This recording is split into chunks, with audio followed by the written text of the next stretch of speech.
Ihanda na po natin ating mga sarili, including our Bible, sa pagbasa po natin ng ating teksto for today.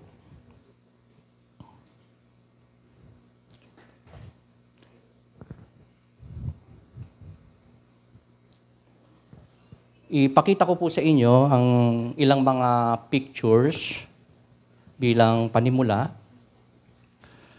I'm sure ang mga pictures na to ay napaka-familiar sa atin. Gaya po nito na may bungo tapos may ekes na parang buto.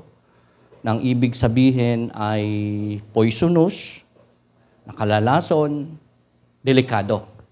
Amen? Ang isa pa po, ito naman ay isang bagay o lugar na maari kang makuryente dahilan para ikamatay mo. Another warning po yan. And the last but not the least, gaya ng danger, no trespassing, danger, do not enter, and a lot more.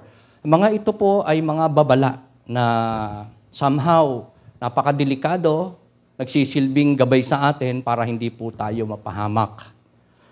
Just like ang atin pong hawak ngayon na Biblia, salita po yan ng ating Panginoon, naglalaman po ng maraming warnings para sa iyo at sa akin, ay importante po na ating malaman, hindi lang marinig, kundi maunawaan, and most of all, masunod. If not, just like those warnings, ay pwede po nating ikapahamak in this life. Man din ang atin pong mga kaluluwa. Allow me to read with you ang ating text for today. As continuation ng ating pong series of study sa Book of Thessalonians, sa may chapter 3 na po tayo at sa talatang 6 ang simula ng ating pong pagbabasa at pagbubulay ng salita ng ating Panginoon. Kung naroon na po kayo, pangunahan ko po ang pagbasa.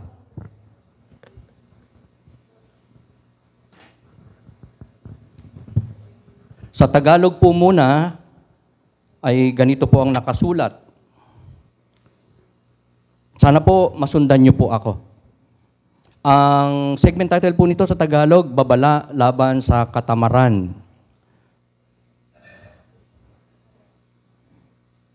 Mga kapatid, iniutos namin sa inyo sa pangalan ng Panginoong Hesukristo na layuan ninyo ang sino mang kapatid na tamad at ayaw sumunod sa mga turo na ibinigay namin sa inyo. Alam naman ninyo, dapat ninyong tularan ang aming mga ginawa. Hindi kami naging tamad nang kami kasama pa ninyo. Hindi kami nakikikain kanino man ng walang bayad. Nagtrabaho kami araw-gabi upang hindi makabigat kanino man. Ginawa namin ito hindi dahil sa wala kaming karapatan sa inyong tulong, kundi upang kayo'y bigyan ng halimbawang dapat tularan. Nang kami ay kasama pa ninyo, ito ang itinuro namin sa inyo. Ang ayaw magtrabaho ay hindi dapat kumain. Binanggit namin ito dahil nabalitaan naming may ilan sa inyong ayaw magtrabaho at walang inaatupag kundi ang makialam sa buhay ng may buhay. Sa pangalan ng Panginoong Hesukristo, mahigpit naming iniuutos sa mga taong ito na sila'y maghanap buhay ng mas maayos at huwag umasa sa iba. Mga kapatid, huwag kayong magsasawa sa paggawa ng mabuti. Maaring mayroon sa inyo dyan na hindi susunod sa sinasabi namin sa sulat na ito. Kung magkagayon, tandaan nyo siya at huwag kayong makisama sa kanya upang siya'y mapahiya. Ngunit huwag naman ninyo siyang ituring na kaaway. Sa halip, pagsabihan ninyo siya bilang kapwa mananampalataya. Hanggang doon na lang po tayo. Sa passage po nating binasa, ay ibahagi ko po sa inyo isang message na pinamagatan ko po na Bible Warnings, Know and Obey It. I-share ko po sa inyo on this passage ang ilan sa mga warning about sins na importante pong hindi lang malaman ng mga mananampalatayang kagaya po natin, kundi ito po ay maiwasan natin. May warnings po in our passage kung alin po ang dapat nating iwasan, talikdan, iwaksi, wag pong ipamuhay, wag pong itolerate among us people of God. At ang una po na paalala ng atin pong passage ng salita ng Diyos sa atin, na kasalanang dapat po nating layuan, iwasan, ay walang iba kundi ang laziness, ang katamaran. Bakit? Kasi sa verse 6, unang banghay, ang sabi po dyan, in the name of the Lord Jesus Christ, we command you, brothers, to keep away from every brother who is idle. So dyan po ay nagpapahayag si Apostol Pablo sa pamamagitan po ng kanyang sulat sa mga taga-Thessalonica, in the name of the Lord. Yan po ang kanyang authority. Pangalan ni Kristo na kanyang pinaglilingkuran, kanilang sinasamba, na ano po, na sila ay lumayo sa mga taong tamad. O wag maging tamad, wag maging vacant, wag maging idle. Wag mawalan ng work, especially sa loob po ng iglesia. So, ang nangyayari po sa simbahang ito, mga kapatid, is that meron pong mga naniwala ng mali sa sinabi po ni Apostol Pablo na si Kristo ay muling babalik. Sila po'y naniwala sa ilang mga maling interpretation ng pagbabalik ni Kristo na malapit nang bumalik ang Panginoon. That is why meron po mga believers among them na hindi na po nag-work. Nag-resign, hindi na nagsaka, hindi na po nagtanim, hindi na po nangisda, hindi na po naghanap buhay because they believed na darating na ang Panginoon at kailangan silang maging handa. Yan po ay pangyayari na hindi lang naman po in the New Testament times na pinaniwalaan ng marami pong tao, even in this modern time. If I'm not mistaken, ito pong ganito po na mga kapahayagan ay nangyari ng maraming beses na po in the past.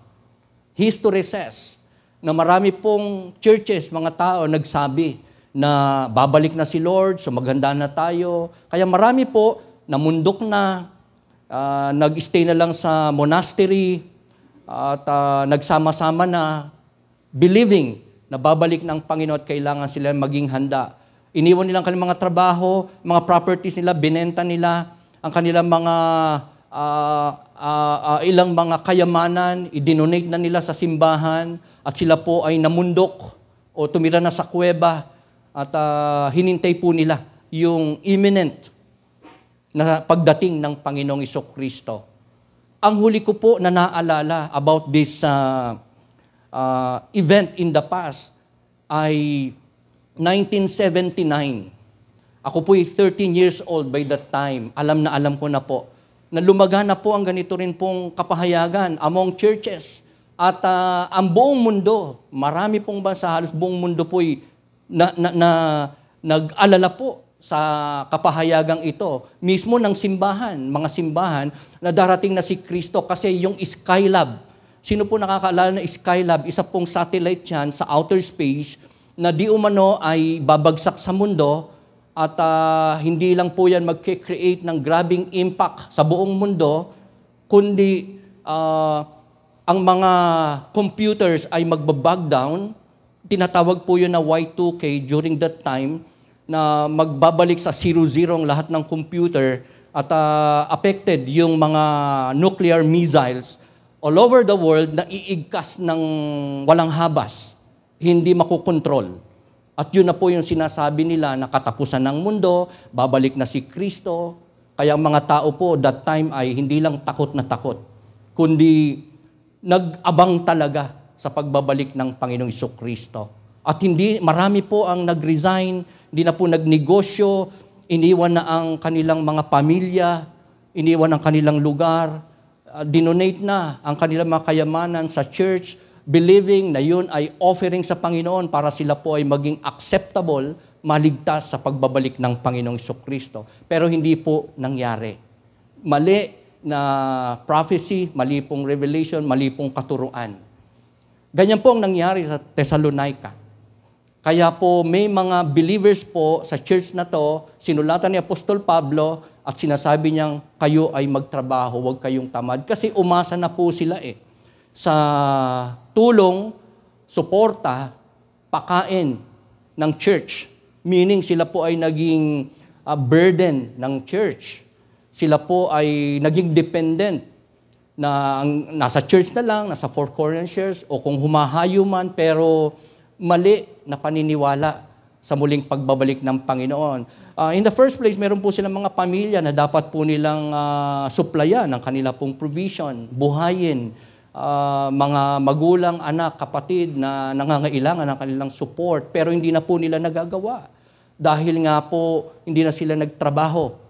Sila ay naging mga tamad, bagamat pinayuhan at sinabihan, winika ni Apostol Pablo, mag-work kayo habang hinihintay ang Panginoon. Hindi kayo dapat maging idle, Paul said. Ang huli ko pong naalala, mga kapatid, 1999, again, nagkaroon po ng ganyan pong laganap na katulad kapahayagan na babalik na si Lord, marami na naman po. And in the past, hindi ko na po mabilang ayon sa record, sa history, about this deceiving na kapahayagan na si Kristo babalik na at tayo po ay dapat nang tumigil sa lahat ng ating ginagawa, lalo na ang pagtatrabaho. Kaya nga po mga kapatid, importante today because of this passage, ma-remind po ang bawat isa sa atin na tayo ay hindi po dapat magkaganon, na maging idle, maging tamad, maging unproductive, especially inside the church, not just in our homes, in our families, because God created man to work. Yan po ang isang design ng Panginoon sa tao. Remember Adam, nilagay po siya ng Diyos sa paradise, sa Garden of Eden, at ang sabi ng Panginoon sa kanya, work it. Toil for that. Labor on that place. Pagyamanin mo, pamahalaan mo, pagpagalan mo, magtrabaho ka dyan. Di po ba? Lalo na, nung pinalayas na siya sa paradise because they sinned against God, kinain nila yung bungang kahoy na pinagbabawal, hindi naman sila sinumpa. Okay, hindi naman sinumpa ng Diyos ang iba't ibang mga bagay, kundi ang sinumpa ng Diyos ay ang lupa. Kaya kailangan muna nilang araruhin, kailangan nilang itil, kailangan nila pong trabahuhin para sila po ay makakain. So they work. Yan po ang isang purpose ng Panginoon. To you and me, na tayo po ay magtrabaho. Amen? Especially inside our church. Ang Panginoon po kasi, kung maalala natin in the scripture, pag siya po tumawag ng mga gagamitin niyang lingkod, mga servants, sila po yung mga taong busy, may ginagawa, hindi po idle, hindi tamad, hindi po standby, kundi mga tao pong may work, may activity, may paglilingkod, may naaayon sa kalooban ng Diyos na ginagawa, especially pagsunod sa kalooban ng ating Panginoon. Moses and David, nung tawagin ng Panginoon, sila po ay nag-work. Sila ay nag-shepherd ng mga tupa. Si Gideon naman, gumigiik ng trigo sa threshing floor. And ang mga lagad ng ating Panginoon ay gumagawa din, nag-work po sila. Sila po'y nangingisda nung tawagin sila ng ating Panginoon. Kaya ang ating Diyos po ay may intensyon sa tao as design na mag-work. So sa atin pong kalagitnaan, mga kapatid, kung ilalapat natin to, kung tayo ay padre di pamilya, di po ba, we are designed to be a good provider sa atin pong family by working, di po ba? Pagtatrabaho, pagninegosyo. Kung wife ka, of course, priority mo to be a plain housewife sa iyong family, sa iyong mga anak. Pero if you think, kaya mo pa, kasi kulang yung provision ng ama, kulang kita, pwede namang tumulong. Mag-work din, magtrabaho, magnegosyo. Are you with me? Di po ba? Sa mga anak, maari na tayo po, better kung tayo po ay well-provided ng ating parents sa lahat ng ating kailangan. Pero pwede rin po tayong mag-work, lalo na kung nakikita nating hirap ang ating pong parent, Pwede po tayong mag-sideline. Marami po kaya, mga ganyan, mga working student. At least, di po ba, yung kakulangan na pangangailangan ay napupunuan at tulong na din sa magulang na hindi na nila masyadong intindihin yung bagay na yun. Dahil tayo po, kahit estudyante, ay meron pong pinagkakakitaan. Pwede pong mag-work para po kumita, sarili natin ay masustinhan natin pangangailangan, at most of all, makatulong din po tayo no? Sa asawa, sa anak, sa magulang, sa kapatid. Mga kapatid, napaka-importante po nito. Dahil in the church, mga kapatid, di ba, may malaking kinalaman po ang work natin. Kasi hindi lamang po tayo pwede maging blessed o blessing o good provider ng ating family, asawa, anak, kaibig, man din sa church po. We cannot give and support the church kung wala po tayong work o income. Are you with me? Kaya importante din po yun. In the life of the church, sa halip na maging burden, just like these people, Thessalonians, pakainin po sila, alagain po sila, burden po sila ng church kasi ayaw na po nilang mag-work. Wala po silang maiambag in the area of physical o material or financial. Naging ano po sila, naging busybodies, naging idle. Sila po ay hindi po sumunod sa rebuke, sa paalala ni Apostol Pablo sa kanila para sila po ay mag-work, huwag maging idle, iwasan ang katamaran. Sabi mo sa katabi mo, masipag ka ba? Ayan, okay. Ang pangalawa po na Bible warning, kasalanan na dapat pong iwasan ng mga taga-Thessalonica as well as you and me, people of God, churches nowadays, believers of God, ay walang iba kundi ang disobedience. Bakit? Doon pa rin sa verse 6, sa pangalawang banghay, ito po ang sabi doon sa English, keep away from every brother who is idle and who does not live according to the teaching. Ang iwasan din daw nila, sabi ni Apostol Pablo, among them ay yung mga palasway, hindi sumusunod sa order, hindi sumusunod sa utos ni Apostol Pablo, man din ng Panginoon, among them, sa mga katuruan ng Panginoon, especially sa kanyang paghimok sa kanila na sila po ay mag-work, maging productive. Ang sabi ni Apostol Pablo, keep away, iwasan, huwag makihalibilo sa kanila. Si Apostol Pablo po mga kapatid, aside from the name of the Lord bilang authority niya sa kanila, kaya siya po ay nag-uutos sa kanila through his letter, is that siya rin po ay may authority na mag-utos sa kanila na ganito gawin nyo ganyan kasi siya po ang pangunahing sumusunod sa kanya pong pinag-uutos. Dahil sa ating pong passage, malinaw po na nakasulat po dyan na hindi po sila umasa sa mga tulong, suporta, love gift ng mga kapatiran sa church na ito ng Thessalonica para hindi sila maging burden, para hindi po yun maging katitisuran. Kasi po, marami nga po, hindi lang tamad, kundi mga itinerant preachers going inside and outside the church na kaya nangangaral ng salita ng Diyos, nagmi-ministeryo, is that for money, para kumita, para may mapala, makuha, masuportahan sila. Ganun lang.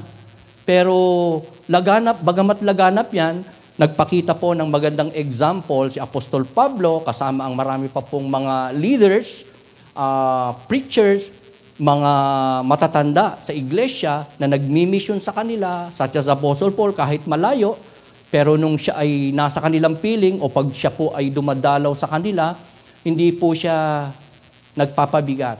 Nagtatrabaho po sila. Iniwasan nila.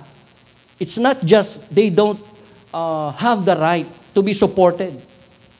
They really have that right and privilege to receive support, blessing, love gift, and even wages pa nga sa mga anak ng Diyos. Pero for the sake na hindi mahadlangan ang pag-iebanghelyo nila, ng iba maligtas manampalataya kay Lord, minabuti po nila na magtrabaho sabay ng kanila pong paglilingkod sa Panginoon, pagmiministeryo sa mga tao. So sila po ay practitioner ng kanila pong tinuturo. Just like you and me. Kapag ka po meron po tayong ipapayo sa iba, ika-counsel, meron tayong ituturo sa loob at labas ng pulpitong ito, di po ba? Ang laki ng influence, ng power, ng impact ng ating teaching kung tayo mismo yung practitioner ng atin pong sinasabi, ng atin pong pinaniniwalaan, ng atin pong itinuturo. Because ang sabi po dito, the greatest influence is godly living and sacrifice. Kaya nga may mga pagkakataon kahit hindi ka na magsalita, kahit hindi ka na mag-invite, kahit hindi ka mag-share, wag naman sana, no? Pero may time ganon. Sila na mismo ang magsasabing, ako naniniwala, ikaw ay baka Diyos. Kami ay naniniwala, kaya kami gustong-gusto namin kasama ka, gusto naming sumama sa iyo, gusto naming maging kagaya mo sa pananampalataya kasi nakikita namin ang pamumuhay mo. People will tell you that at times. Lalo na kapag ito po ang ating buhay. Ang makadiyos na pamumuhay na may pagsasakripisyo, may pagtitiis, meron pong kabanalan at katapatan sa mga utos kalooban ng Panginoon. Sa kanila pong kalagitnaan, even in our modern time, nakakalungkot isipin that among God's people, churches of God, meron po talaga na mga believers na nagiging careless, nagiging pabaya, at times parang pasaway na talaga, matigas ang ulo, na ayaw sumunod sa authority ng Panginoon, ng Biblia, ng leader na in-appoint, in-anoint, inilagay ng Diyos in their midst. And the result is that hindi lang siyang affected ng kanya pong disobedience, kundi maging ang iba naapektuhan din. Kaya nga po ang sabi ko po dyan, the careless attitude of the believers was affecting and infecting the church. So sa Thessalonica, mga kapatid, that's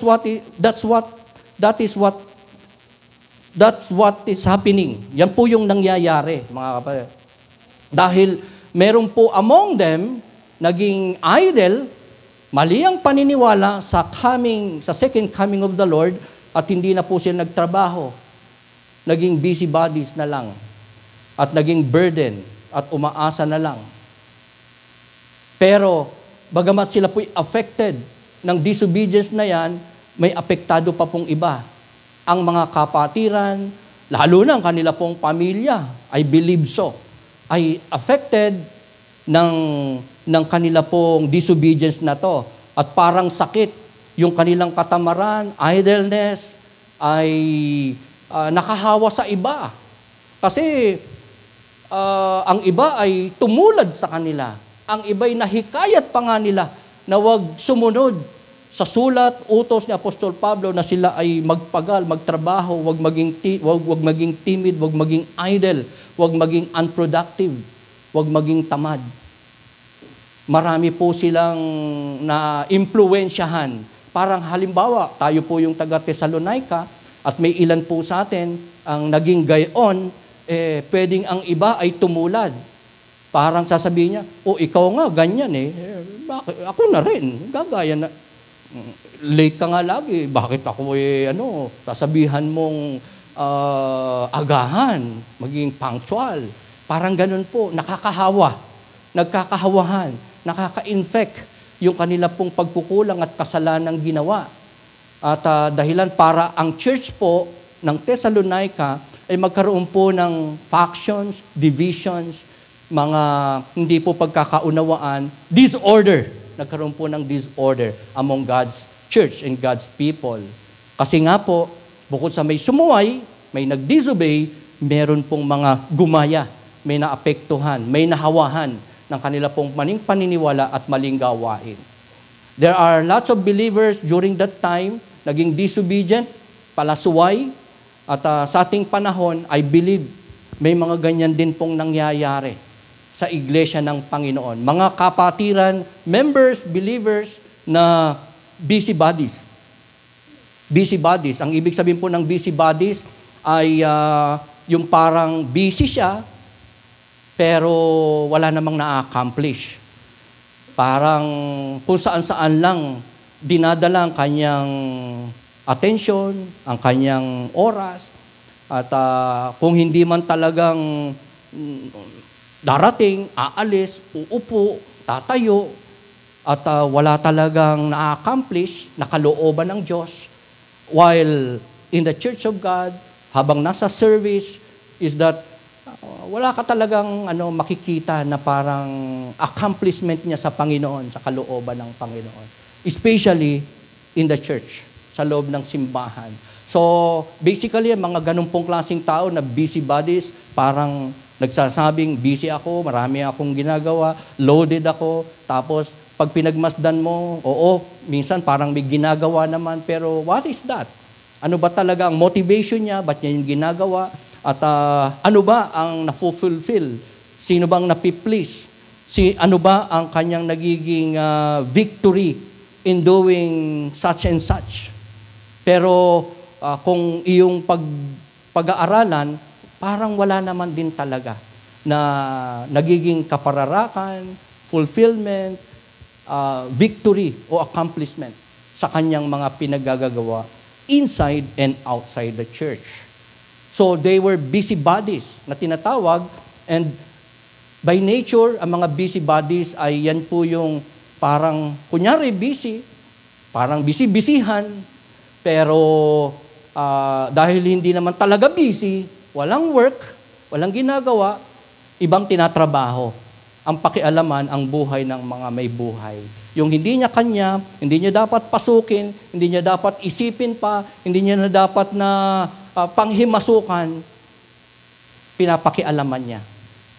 Yun po ang sabi ng ating passage, mga kapatid. For those busybodies, meddling in matters that do not really belong to them. Kasi ganyan nga po, di ba? Karanasan po yan ng simbahan, ng church ng Panginoon, na kapag meron o marami po, walang ginagawa, walang ministry, walang trabaho, walang involvement, walang contribution, iba ang tatrabahuhin niya. Kadalasan, yung pastor ang tinatrabaho. Kasi wala siyang ginagawa, so kung ano-ano na nakikita niya, nagiging critical siya, nagiging observant siya sa kanyang paligid, sa tao, sa katabi, sa kapatiran, sa pastor, sa mga, lalo na sa mga imperfections and limitation na nangyayari sa simba. Nagiging mapuna, nagiging destructive, divisive ang spirit, nagiging emotional, kasi nga po, walang ginagawa eh. Hindi po naglilingkod sa Panginoon, hindi sumusunod sa Panginoon. Those are busybodies.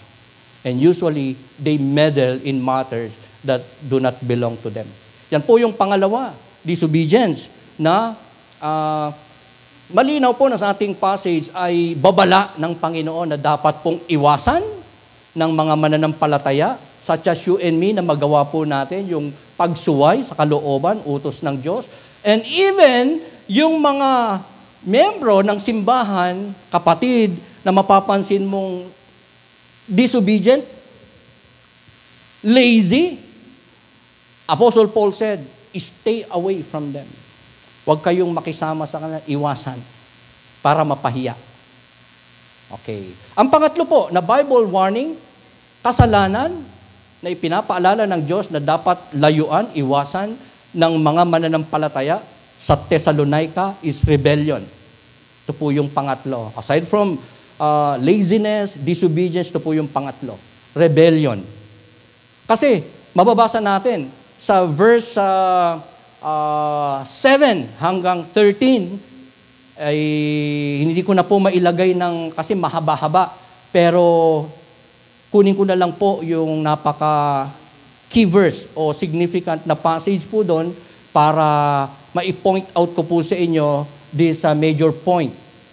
Warning ng Panginoon, dapat iwasan ng mananampalataya, huwag magawa, malayuan niya, kung hindi man siya yung rebellious, someone rebellious sa church, ay to stay away with rebellious people. Because ang sabi po doon, sa verse 14, if anyone does not obey our instruction in this letter, take special note of them, of him or her. Do not associate with him in order that he may feel ashamed. So, sulat po ni Apostol Pablo to, utos niya, command niya, ang authority niya yung Panginoon, ang scripture telling the people, the believers at Thessalonica, na kapag meron kayo nakasama dyan, tamad, disobedient, and most of all, rebellious, stay away with them. Iwasan. Kasi pwede kang mahawa. O kaya parang, di ba, pagka may tao ka na alam mong may ginagawa siyang krimen, illegal, di ba, dapat mangimi ka na magsasama. Pagkasama mo siya, mag-iingat ka. Kung pwede, hindi ka talaga sasama kasi pwede kang madamay, pwede kang mahawa. O kaya, baka sa patuloy mong pakiki-associate sa kanya, iisipin niya na wala siyang pagkukulang, tama lang yun, at gustong-gusto mo siya, okay siya sa'yo. Di po ba? Somehow, ganyan po ang motive ni Apostol Pablo. That is why, sabi niya sa kanyang mga kapatid sa Thessalonica, take special note of him. Alam niyo po, ito pong word na rebellious ay somehow mas mabigat na salita compared sa disobedience. Sa major point number 2 natin, na disobedience. Bakit? Kasi sa disobedience, mga kapatid, ito pong meaning, tinignan ko po sa dictionary. Ang nakalagay po is that disobedience is refusal or neglect to obey. While ang rebellion ay mas mabigat. Dahil ang rebellion ay hindi pagsunod sa utos, kundi may pag-oppose pa. Yan po ang nangyari sa Thessalonica. Hindi lang sila nag-disobey sa rules, sa utos, sa order ng kanilang commander-in-chief, si Jesus, ng kanilang spiritual leader, si Apostle Paul, kundi minali pa nila yung utos na yon. Sinalungat nila. Meron silang mga kapahayagan na hindi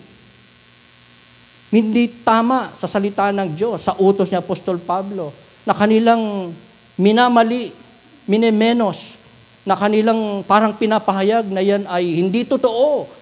In fact, pineki pa nga nila yung sulat ni Apostol Pablo. Stating a lot of things, especially sa second coming ng Panginoon, pero kasinungalingan. That is rebellion. Against God, against the leader of the church, and against the church.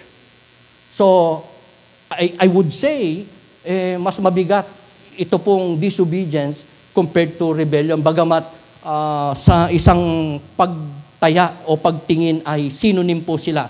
Why? Because sa rebellion ay hindi lang po disobedience ang meron, kundi opposition, pagsalangsang, pagsalungat, pagpahayag ng hindi po mga makatotohanan, makadiyos, makalangit, makatarungan, makatwiran ng mga salita, kapayap, kilos, aksyon, decision, kaisipan o damdamin, kundi mga hindi katotohanan.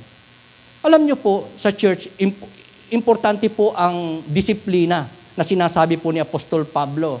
Ang sabi niya kasi sa kanila, paalalahanan niyo yung mga idle, yung mga tamad, yung mga disobedient, most of all, the rebellious people.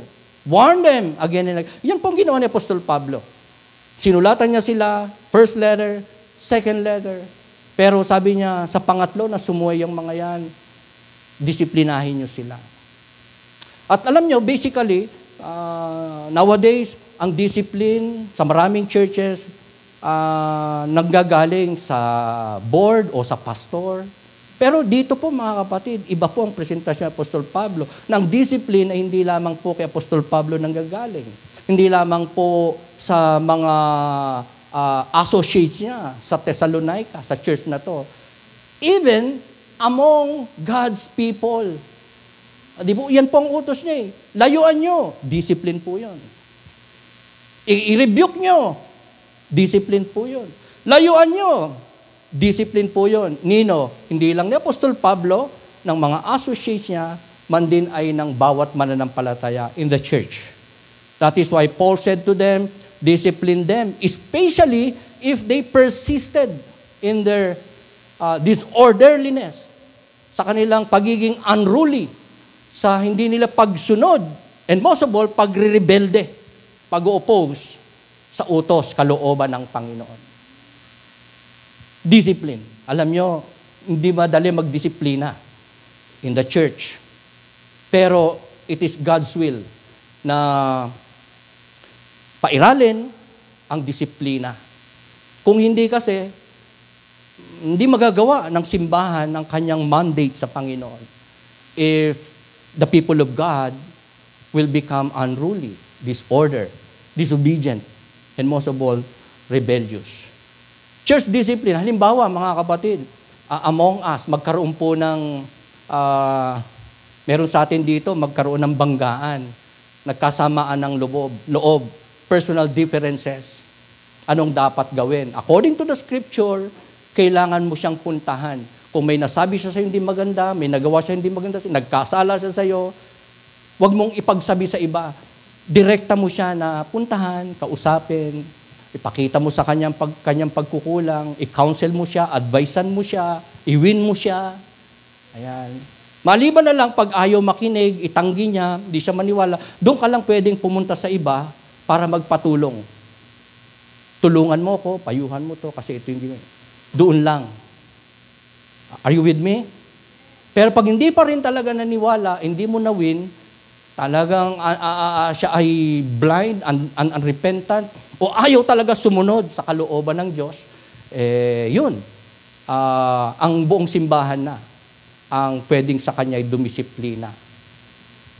Mag-IDDA siya, or siya po ay sususpindihin, o kaya ay hindi muna siya patatayuin, and hanggang siya po ay, halimbawa, patuloy at repetitive po na rebellion, disobedience, at divisive, at nagiging siya po ay burden ng simbahan, nakaka-disgrace sa pangalan, at nagke-create po ng trouble inside the church, that's the time.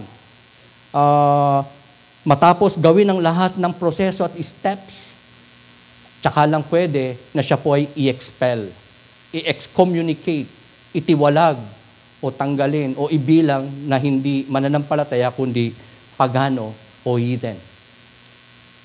Doctrinal error, mga kapatid, yan po ay minsan, ugat po yan ng hindi pagkakaunawaan, differences. Halimbawa, sa pulpitong ito, di po ba, marami pong tumatayo sa atin dito, song leader, preachers natin, mga leaders, pastors, di po ba nagtuturo.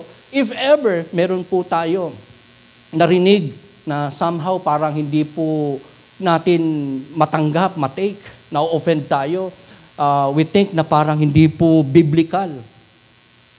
Wag naman nating kimkimin, wag nating i-chismis, wag po natin siyang atakihin behind his or her back, kundi maganda kausapin, di po ba? Gently.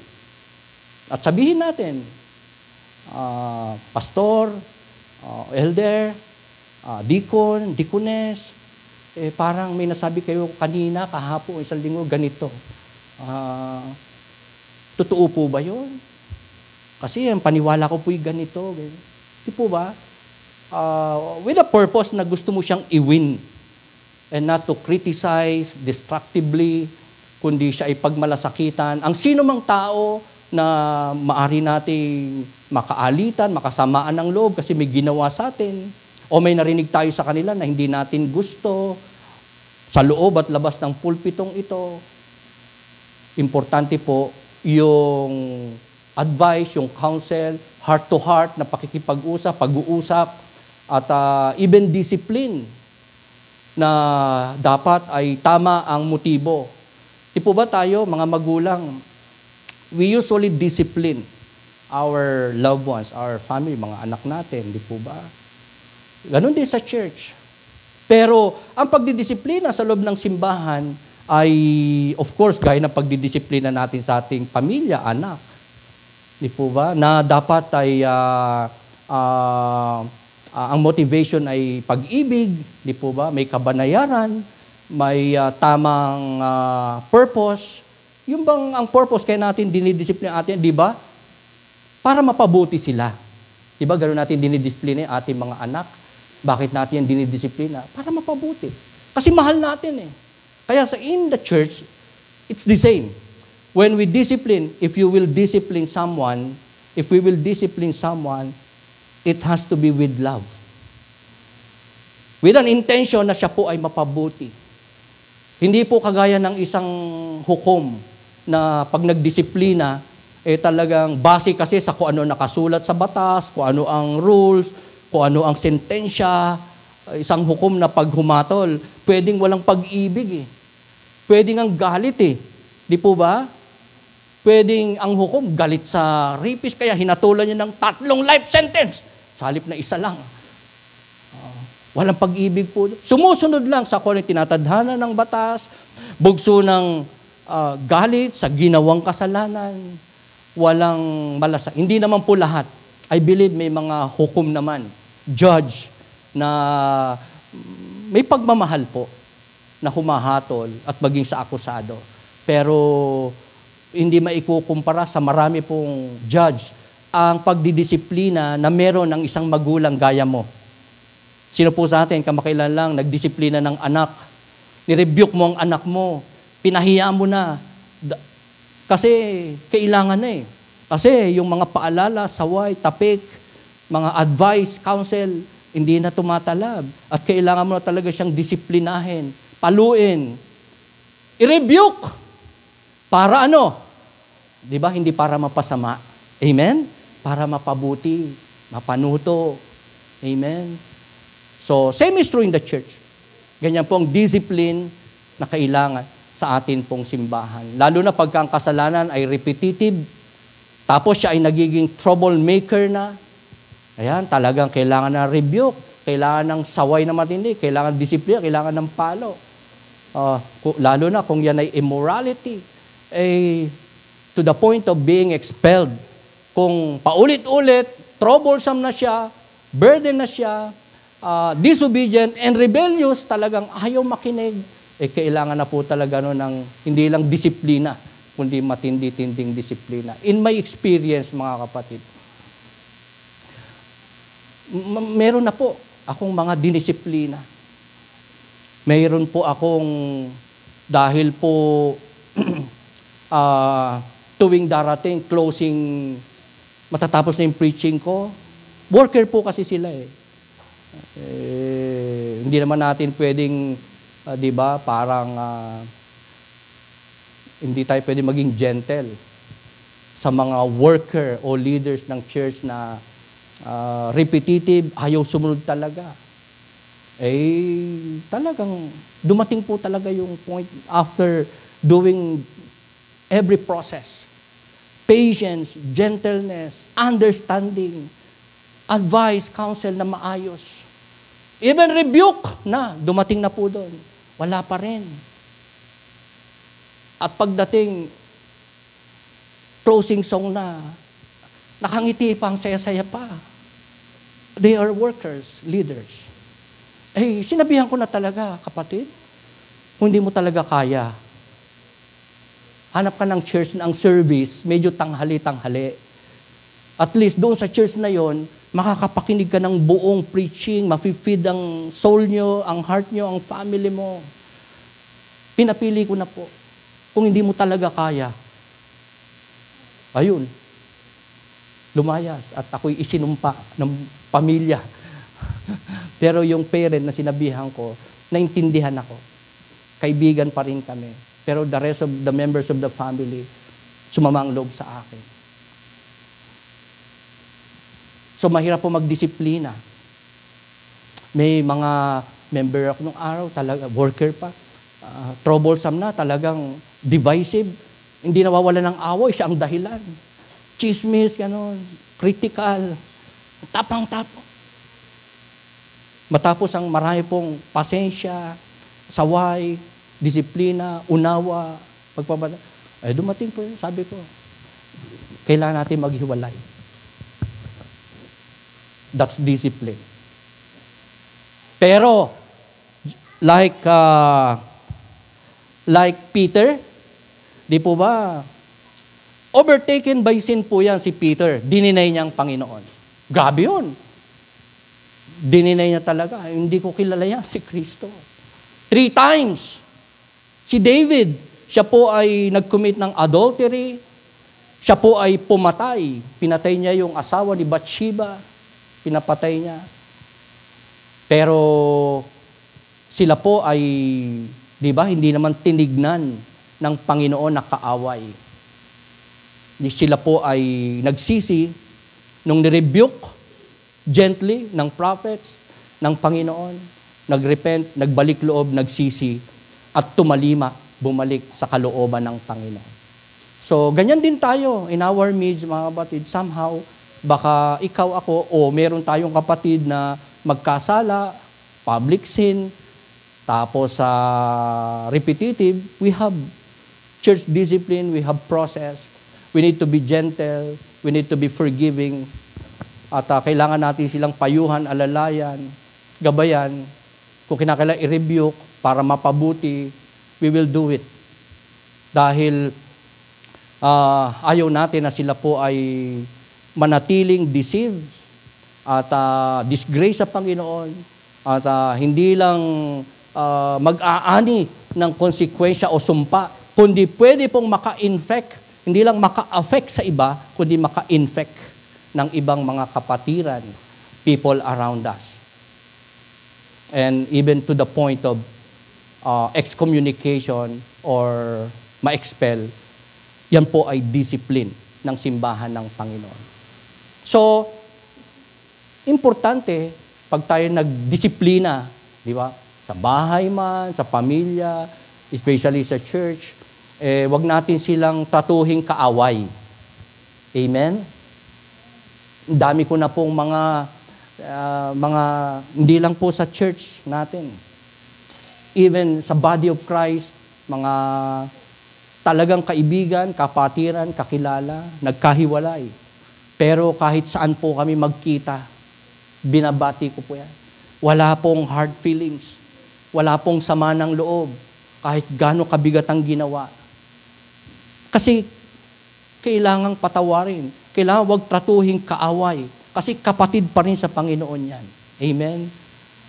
Kahit na hindi na natin churchmate, wag nating tatratuhing kaaway, kundi kapatid pa rin sa Panginoon. Kaya ba natin yon, mga kapatid? Yung may ginawang mabigat sa atin, ayaw na ayaw nating makita. Ni anino. Dahil siyempre, baka galit na galit tayo. Ang sakit-sakit, nakatanim talaga, hindi maalis-alis. Pero it's because tinrato natin siya na kaaway. Pero kung meron tayong pag-ibig, ang intensyon natin, mapabuti siya, maunawaan natin siya. Magkahiwalay man, at magkita, magkaharap, magkasalubong, we can still do the will of God. Dahil hindi natin siya tinratong kaaway o kasumpa-sumpa, kundi minamahal pa rin ng Diyos. Anak pa rin ng Diyos. Amen? At dapat nating tratuhin kagaya ng trato natin sa ating mga sarili. Look at Lot and Abraham, mga kapatid. Si Lot po, humiwalay yan sa kalooban ng Diyos. Siya po ay sa halip na sumama kay Abraham, sa halip na siya po ay tumiram malayo po sa sanlibutan, sa mga taong masasama. Ano pong pinili niyang tirahan nung sila po ay mag-separate ni Abraham kasi hindi na po magkamayaw ang kanilang hayupan, hindi na po magkasundo ang kanilang mga alipin, sobrang yaman na nila, sobrang dami. Dumating po yung point, kailangan nila mag-separate. Nagkakagulo eh. Kasi sa pamilya, sa bahayan, di ba, parang hindi advisable yung dalawang ulo, di ba? Sa church, ganun din. Although, two heads are better than one, pero pagka dalawa na yung nagdiding, nangunguna, parang minsan magulo po yun. Kailangan isa lang ang leader. So they separated ways. Ang problema, lumabas sa kalooban ng Diyos si Lot. Ang pinili niyang titira niya ay yung plains na malapit po sa Sodom and Gomorrah. Na isang city, syudad na punong-puno po ng idolatry, ng immorality, ng worldliness, ng disobedient, rebellious people, sumasamba sa Diyos-Diyosan. Ang Diyos nila hindi ang Panginoon. Bawal sila pong makihalubilo sa hindi po kapananampalataya, ayaw ng Diyos. Kasi maapektuhan sila at mai-infect sila. So nawala po siya sa will of God. Naghiwalay sila. Si Abraham, nanatiling sumunod sa Panginoon, kung saan siya tinuro na manira ng Diyos, tumira siya doon, nagstay siya doon. Pero itong si Lot, humiwalay. Ano nangyari? Nagdanas po si Lot ng panganib sa kanyang buhay. Sila po ay kinubkob. Si Lot, buong pamilya niya, pati kanyang mga kayamanan, ari-arian, hayupan ay na-capture. Dinala po sa ibang bansa. Taken captive. Nabalita ni Abraham. Pero kung ginawa ni Abraham, ni-rescue niya si Lot dahil kapatid niya sa pananampalataya. Nag-separate sila. Bakit? Not just because of sa dami nila, hindi sila magkasundo, pero si Lot ay naging disobedient sa Panginoon, lumabas sa kalooban ng Panginoon, pero tinrato pa rin ni Abraham na kapananampalataya, kapatid sa tinulungan niya pa rin, ni-rescue niya pa rin. Sabi mo nga sa katabi mo, kaya mo yun sa umaway sa'yo? Kaya mo yun sa gumawa sa'yo at nagsalita sa'yo ng hindi talaga appropriate, below the belt na salita, action, attitude? It is a must because we are God's people na hindi dapat na magtrato sa sino man na gumawa sa atin hindi maganda, kundi hindi natin sila tatuing enemies, kundi mga anak pa rin ng Panginoon. Kaibigan pa rin. Amen? In fact, the Bible said, love your enemies. So, church problems are like physical problems. If left unsolved, they grow and become worse and they infect more people. Naalala ko po, mga kapatid, na yung akin pong biyenan nung nabubuhay pa, nung ikasal po kami, so nagkwentuhan kami. Naikwento niya sa akin na siya po ay namatay na. Paano po siya namatay?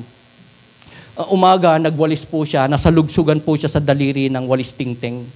Kinahapunan, namatay siya. O naisugod pa naman sa San Lazaro, na tetanus siya, namatay talaga. Tinakluban na po ng kumot doon po sa bed niya. Dinala na yata sa morgue at nilinis na, itinawag na sa pamilya, negative na, bumili na po ng kabaong, may barong na, kumpleto na.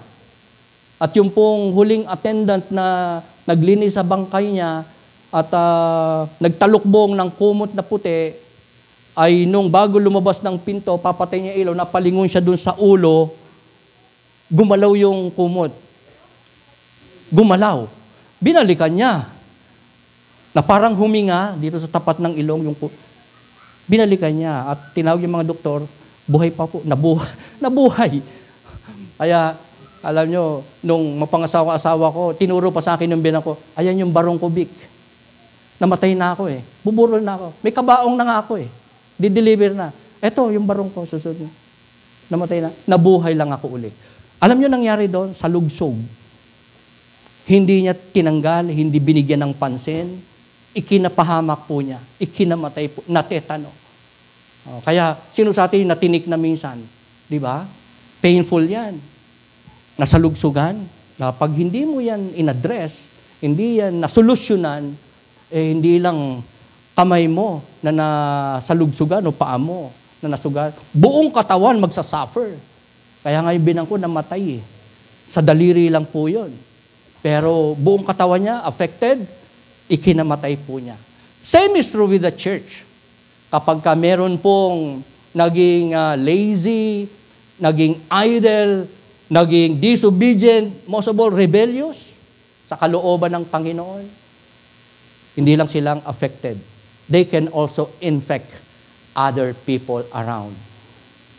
Kaya, napaka-importante po na sa iglesia pa yung gaya po natin, makita natin, malala na tayo po parang katawan, physical na katawan, na ang katawang ito natin, pwede pong maapektuhan ang kabuuan kapag ang germs ay hindi po na-address. Pag ang bacteria o virus ay hindi po na-address. Praise God, meron po tayong mga doktor na kasama, purihin ng Diyos. Di po ba? Nare-remind po tayo palagi sa kahalagahan ng katawan, ng health, at ng gamot, ng doktor. Are you with me? Na ang germs, bacteria, virus, kapag hindi talaga nasolusyonan, Hindi lang apektado ang iba't ibang bahagi ng katawan. Pwedeng ang buong katawan ay magko-collapse. Maapektuhan, mamamatay. Same is true sa ating pong spiritual body. If to the physical body ay germs, ang kaaway, virus, bacteria, sa ating pong spiritual body, it is but sin. Ang pinakamatindi pong problema among us people of God. Kaya, bukod sa asawa at Diyos, dapat nating katakutan. Matakot din po tayo sa kasalanan. Are you with me? Bagamat hindi po talaga tayo exempted na magkamali, magkasala, pero sana hindi tayo magaya sa ilan pong mga believers sa Thessalonica na naging repetitive, naging rebellious na po sila. Ayaw nilang magpasakop sa order, sa utos, sa command ng Diyos, ng kanila pong leader. No wonder sila po ay sinumpa ng ating Panginoon. Sila po ay napahamak. Hindi lang sila napahamak, kundi may mga tao na napahamak din dahil po sa kanila. Hindi lang na-impluwensyahan, gumaya, naapektuhan, o napasahan nila ng maling paniniwala, maling gawain, maling attitude. Because of sin. Yan po ang napakahirap na mikrobyo, bacteria, virus na dadapo o dumadapo sa puso at buhay ng tao, even ng mga mananampalatayang kagaya po natin. Kaya kailangan natin from time to time mag-evaluate ng ating mga sarili, magpa-check tayo sa Panginoon, sa Word of God, masasalamin natin ang ating mga kaibuturan ng ating puso, ng ating mga ginawa, ng ating kalagayan, ng ating stature, ng ating tayo sa harapan ng ating Panginoon. Because ang sin ay napaka-effective na kaaway ng atin pong mga kaluluwa. Alam nyo, naalala ko ang isa pong quote, mga kapatid, na nagsasabing yung mga sheep, mga tupa, baka marami po hindi nakakaalam nito. Ang mga sheep po, mga kapatid, ay prone sila na ma-infect ng mga virus, bacteria, mikrobyo. Alam nyo kung saan at papano? Sa kanila pong ilong o tenga. Sa ilong at tenga po ng mga tupa, nangingitlog ang ilang mga insekto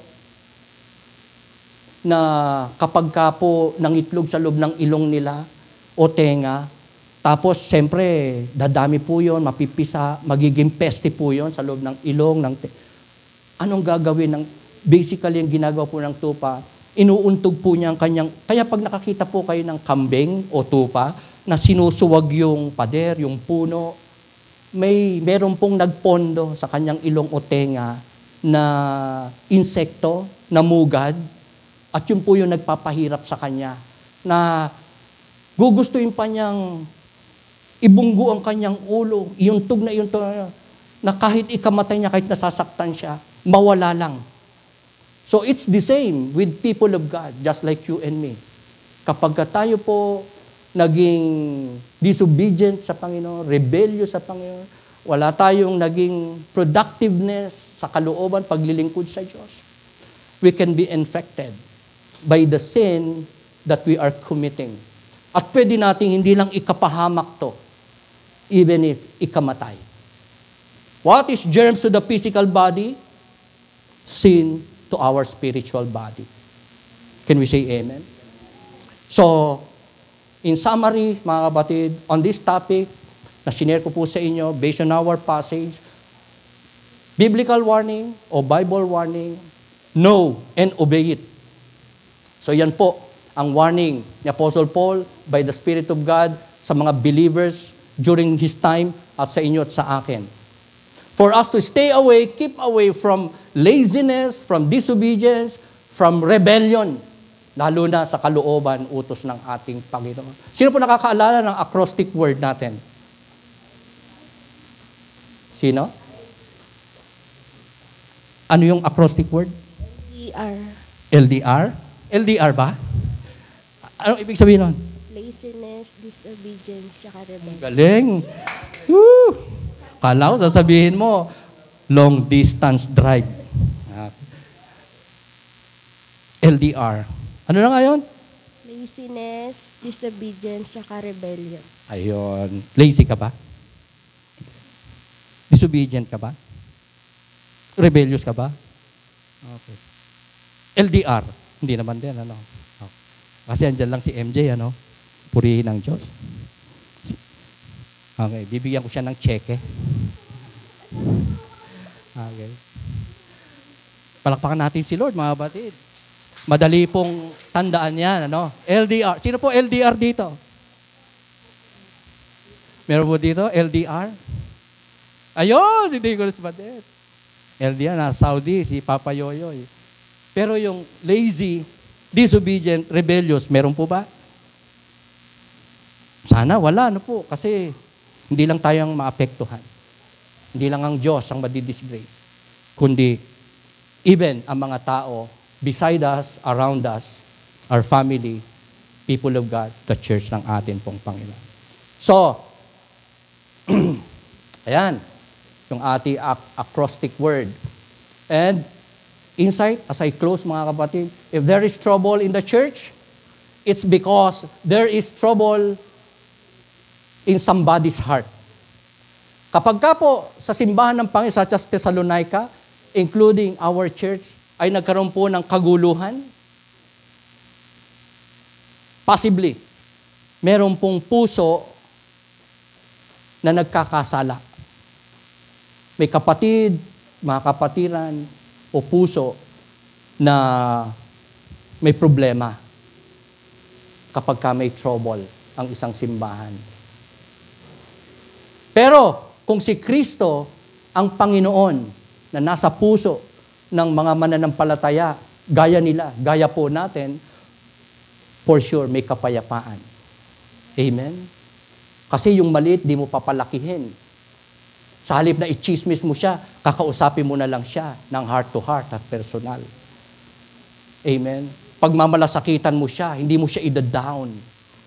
So there will be peace if the Lord reigns in the hearts of God's people.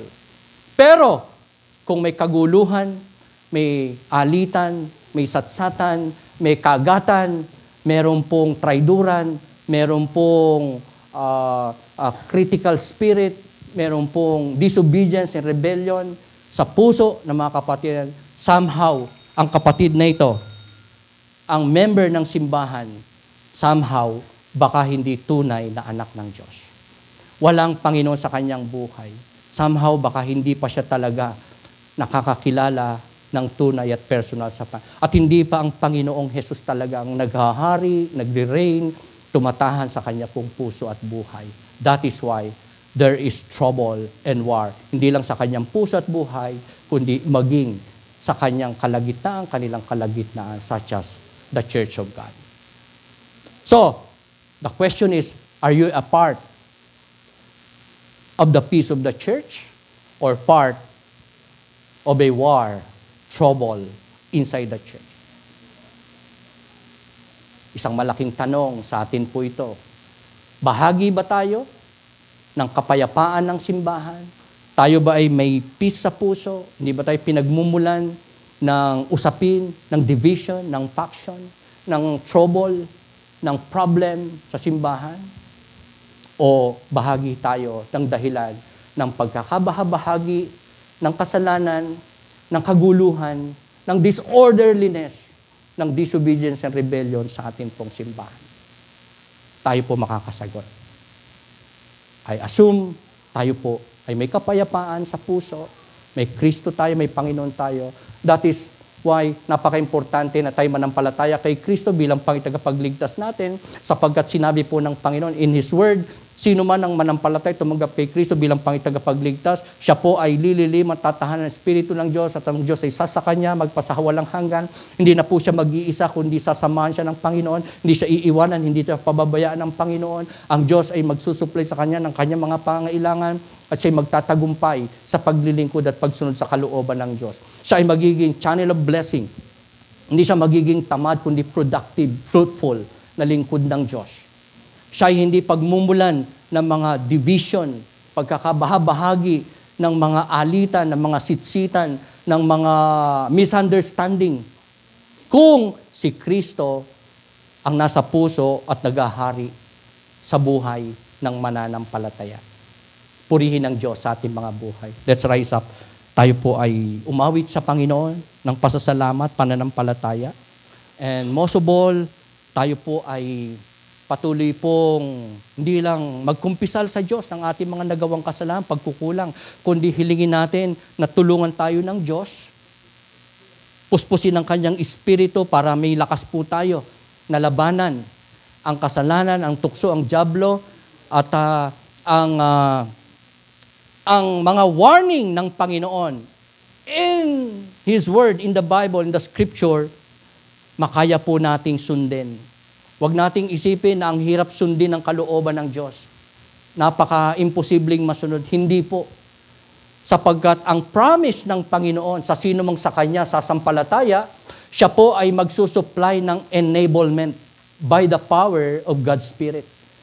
By the power of God, we are able to obey and serve our God.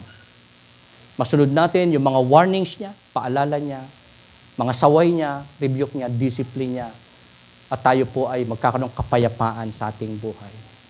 Purihin natin ang ating Diyos. Palakpakan natin ang ating Panginoon. God bless you, mga kapatid. And patuloy natin, lapitan ng Diyos through this song. Alayan natin siya ng pasasalamat, pananampalataya, pagsambat, pagdakila. At ialay natin ating buhay sa Kanya. Pamahalaan niya. Siyang nagbigay nito, ariin niya, gamitin niya for His glory. In Jesus' name we pray. Amen.